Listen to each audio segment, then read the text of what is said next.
To the millions who loved him, Elvis was larger than life, a symbol of youth, rebellion, and heartbreak. But in the summer of 1977, behind the music, behind the jumpsuits, behind the walls of Graceland, something darker was brewing. Because Elvis had discovered that the people he trusted most were slowly destroying everything he built. And in those final days, he made a choice, one that would bring justice in the most unexpected way.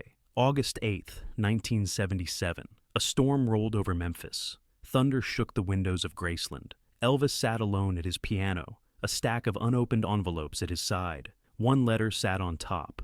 Not fan mail, not business. It was from a childhood friend, Wayne Abernathy, a man Elvis hadn't spoken to in 20 years. Inside, a single sentence. "They're draining you, E, and if you don't stop them, they'll bury you before your time." Attached was a list of names. Names Elvis knew too well. His doctor, his manager, a longtime bodyguard, even a family member. Elvis whispered, "So it's true. They're all eating off me while I fade away." His hands shook, not from fear but from a strange sense of clarity. For the first time in years, the king felt awake. Instead of confronting them, Elvis did something unexpected. He stayed quiet. He observed. He pretended to trust them, because Elvis knew something they didn't know. He was recording everything. In his bedroom dresser, hidden behind scarves, was a small reel-to-reel tape recorder. Starting that night, Elvis documented every conversation, every lie, every manipulation, every prescription he never asked for. He called the tapes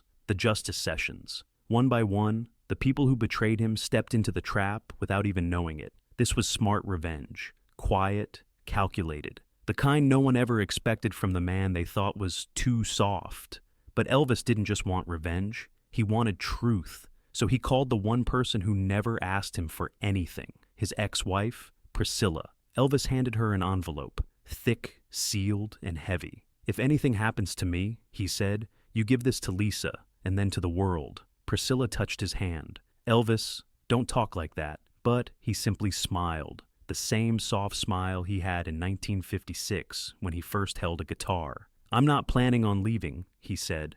"I'm just planning on being honest." She left Graceland that night with tears in her eyes. Even she didn't know. The envelope contained the justice sessions. August 12th, 1977, 5 days before his death. A strange visitor arrived at Graceland, a man in his 60s wearing a faded army jacket. It was Sergeant Paul Whitaker, Elvis's drill instructor from 1958. Elvis lit up like a child. "Sergeant Whitaker, I haven't seen you in 20 years. Whitaker had come with a message. "Elvis, remember Germany? Remember what you told me? Sarge, if I ever lose my way, promise you'll remind me who I really am." Elvis nodded slowly. "Well, son," Whitaker said, "that time is now." The sergeant handed Elvis a small folded note. "A man's soul isn't taken from him. He gives it away, piece by piece." Elvis closed his eyes. It was something he himself had written decades earlier during a rough night in the barracks. Karma was here. But it wasn't punishment. It was a reminder of the man he used to be, and the man he could still choose to be, even in his final days. 2 nights before his death, Elvis called his cousin Billy Smith to the meditation garden behind Graceland. He confessed something no one had ever heard before. "I've been working on a plan," he said. "Something bigger than the music, bigger than the fame." Billy leaned in. Elvis revealed that for years, he had been anonymously funding rehab clinics and music programs all across the South. Not as Elvis Presley, but under a false name, Aaron Justice. Elvis smiled. "People think I'm spending my life on pills. But truth is, I've been spending it on them, helping folks who never knew my name." This was the secret life no one ever told. The world saw the spotlight. They never saw the man quietly saving strangers. Billy said softly, "Why didn't you tell people?" Elvis replied, "A good deed loses its soul the moment you brag about it." In the letter, Elvis writes, "The ones who hurt me will face their own undoing. I don't have to do a thing." And strangely, within months of his death, that is exactly what happened. Several members of his circle lost their jobs. Some were investigated, some were exposed in the news, some spiraled into ruin, not because Elvis sought revenge, but because karma finally caught up. As he wrote, "Karma is patient, but it always knocks." The last paragraph is handwritten in shaky but beautiful script.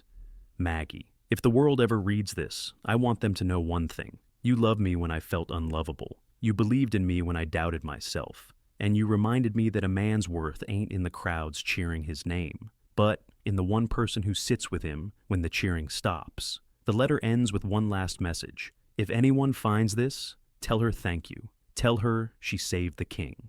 Elvis. If Maggie Dalton is still alive today, she has never come forward. She never claimed to be part of Elvis's story. She never sought a single moment of fame. But thanks to a forgotten letter found 40 years later, the world finally knows that in his last days, Elvis Presley was not alone. He was loved, he was cared for, he was understood, and he left behind one final truth. The real king is the man who loves quietly,